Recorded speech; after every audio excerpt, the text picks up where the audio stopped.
गोपी के सिर पर दुखों का पहाड़ टूट पड़ा जब मकान मालिक ने उस गरीब के परिवार से सर्द भरी रात में छत छीनकर उन्हें बेइज्जती के साथ बस्ती से बाहर निकाल दिया।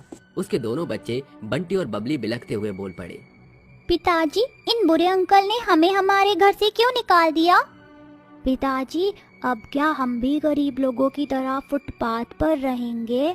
6 साल का बंटी का ये सवाल सुनकर माँ हीरामणि और गरीब गोपी की डबडबाई आंखों से आंसू छिटक पड़ते हैं, क्योंकि उनके पास कोई जवाब नहीं था। उन्होंने अपने सामान की गठरी उठाई और बच्चे को लेकर सिर छुपाने के ठिकाने की खोज में निकल पड़ी।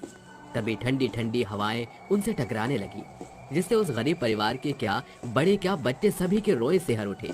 वो लड़खड़ाए कदमों से आगे बढ़ते चले गए। तभी आसमान के झरोखे खुल उठे और झमाझम बरसात बरसने लगी। माँ, पिताजी, मुझे बहुत जोरों की ठंड लग रही है। माँ, मुझे भी ठंड लग रही है, चलो ना घर चलते हैं। वो घर अब हमारा नहीं रहा बिटिया। हीरामणि, बादलों की दशा देखकर लग रहा है जैसे बारिश सारी रात होगी। वो देखो, उस छप्पर के नीचे चलकर छिप जाते हैं। चलो चलो चलो। सभी जन तेजी से भागकर उस छप्पर के ओहार में छिप जाते हैं, जो कि सरकारी सहकर्मियों का क्वार्टर था। वो सभी ठिठुरते हुए बारिश के थमने की बाट जोहते हैं और भोर की किरण फूटते ही बंटी बोलता है, माँ, मुझे बहुत जोरों की भूख लगी है, कुछ खाने को दो ना। देखो हीरामणि, सवेरा हो गया है, ये पास ही मंदिर है, वहीं चलते हैं। अगले ही पल गरीब गोपी अपने परिवार के साथ मंदिर के बाहर बने फुटपाथ पर बैठ जाता है कि तभी एक अत्यारी पुलिस वाला उसकी पीठ पर जोरदार डंडा मारता है, जिससे गोपी करहा उठता है। अरे अरे वाह, अरे दरोगा जी, हमने तुम्हारा खेत काट लिया है क्या, जो कसाई की तरह डंडा आजमा रहे हो? अरे एक तो चोरी, ऊपर से सीना चोरी। ये फुटपाथ क्या तेरे बाप की जागीर है जो यहाँ आकर जम गया? अरे साहब जी, कौन इंसान फुटपाथ अपनी मर्जी से चुनता है? गरीबी की बेड़ियां ही हर गरीब को यहाँ खींच लाती हैं। अरे बंद कर अपनी गरीबी की गाथा। सब जानता हूँ मैं, तुम जैसे गए गुजरे गरीब हाथ पांव चलाने की खटनी से बचने के लिए कभी मंदिर में तो कभी फुटपाथ पर हाथ पसारे बैठ जाते हो।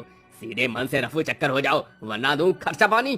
पुलिस अंकल, हमारे पिताजी को मत मारो, हम यहाँ से चले जाएंगे। ये पहली दफा नहीं था जब किसी दरोगा ने किसी गरीब पर अपने वर्दी का रौब झाड़ा था। गोपी जैसे कितने ही गरीब हर दिन इस हादसे का शिकार होते हैं। काफी दूर चलकर आने के बाद उनके उखड़े कदम एक बहते नदी नाली के पास बसे गरीबों की बस्ती पर गड़ जाते हैं। पिताजी, हम यहाँ क्यों रुके हैं? ये कितनी बदबू आ रही है। बंटी बेटा, हमारे पास पैसे नहीं हैं, इसलिए अब यही हमारा घर है। गोपी ने कहाँ सोचा था कि उनका घर दुनिया भर की बहुत कूड़े और कीच के बीच बसेगा। वो उसी नाले के किनारे बसे फूस की झोपड़ी में रहने लगे। वो सभी आस पास बिखरे कूड़े में से लोहा प्लास्टिक बीनने लगे। तभी बेटी की नजर कूड़े के ढेर में पड़े पिज्जे के टुकड़े को देखकर चमक उठती है और वो उसे उठाकर खाने लगता है। अरे वाह, ये पिज्जा कितना स्वादिष्ट है, तभी तो अमीर लोग इसे मजे से खाते हैं। बंटी, ये पिज्जा मत खा, इसे फेंक, ये खाने लायक नहीं है।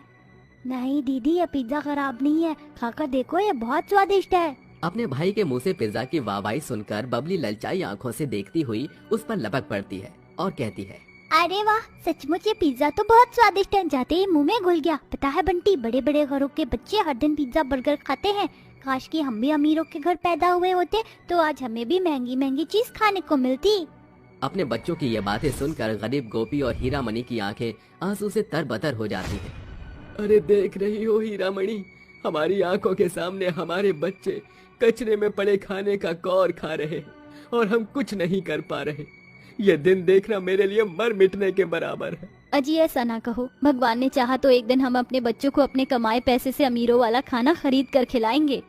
अपने बच्चों को कूड़े में सना पिज्जा खाने के उस घटना ने गरीब गोपी को तोड़ कर रख दिया, जिस मारे उसने जीने की इच्छा खो दी और बीमारी का बिछौना पकड़ लिया।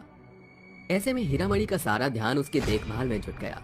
अब हर दिन दोनों बच्चे बहते नाले के बदबू और सड़न को सहकर कूड़े में खाने की खोजबीन करके पेट भरने लगे। फिर एक दिन, माँ, मुझे और बंटी को अमीरों वाला खाना चाहिए। हाँ माँ, आप हर दिन हमें कभी रूखी सूखी रोटी प्याज तो कभी नाले के किनारे उगा साग पात खिलाती हो, अब हम और ये खाना नहीं खाएंगे। बेटा, तुम्हें अपनी माँ की मजबूरी समझना ही होगा। कहीं भी काम की बात नहीं बन पा रही है। दिन भर भीख मांग कर यही 4 पैसे मिलते हैं, उसे बस ये रूखी सूखी रोटी ही बन पड़ती है। ऐसे में कहाँ से खिलाएगी तुम्हारी गरीब माँ तुम्हें अमीर वाला खाना। ऐसा कहते हुए हीरामणि फूट फूट कर रोने लगती है। अपनी माँ को इस कदर रोता देखकर दोनों बच्चे भी बिलख पड़ते हैं। माँ आप चुप हो जाओ, हमें अमीर वाला खाना नहीं खाना, हम यही रोटी खा लेंगे। गरीब का जीवन किसी अभिशाप से कम नहीं होता। कभी उन्हें रूखा सूखा खाकर रात काटनी पड़ती है तो कभी पानी पीकर ही पेट भरना पड़ता है।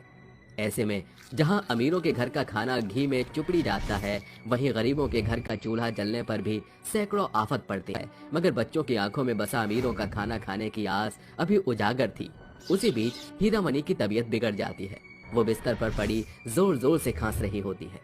अरे माँ आपको तो बहुत तेज बुखार है, चिंता मत करो माँ, आज मैं और बंटी आपके बदले भीख मांगने जाएंगे।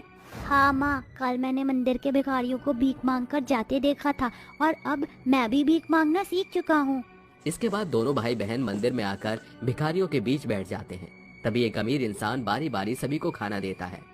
अरे दीदी देखो, आज हम भिखारी भाई बहन के भाग्य में अमीरों वाला खाना आ गया। चल बंटी, आज हम ये मेरा वाला खाना माँ बाबूजी के साथ मिल बांट कर खाएंगे। दोनों बच्चे खुश मन से खाने की थाली लेकर घर की ओर चल देते हैं। तभी कुछ कुत्ते उनका खाना बिखेर कर खाने लगते हैं। अरे दीदी इतने वक्त बाद तो हमें अमीरों वाला खाना मिला था, वो भी इन कुत्तों ने छीन लिया। शायद हम भिखारियों के भाग्य में अमीरों वाला खाना लिखा ही नहीं है। चल बंटी घर चलते हैं।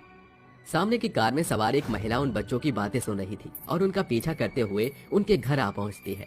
उसके हाथों में खूब सारा खाना था, जिसमें बर्गर, पिज्जा, रसगुल्ले और भी बहुत कुछ था। बच्चों क्या मैं अंदर आ सकती हूँ? दीदी ये आंटी तो अमीर घर की लगती है, देखो इनके हाथों में अमीरों वाला खाना है। लो बच्चों ये खाना तुम्हारे लिए है।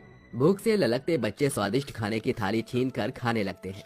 नीलम आगे बढ़कर हीरामणि से बात करने लगती है। हीरामणि उसे अपनी गरीबी की आप बीती बताती है।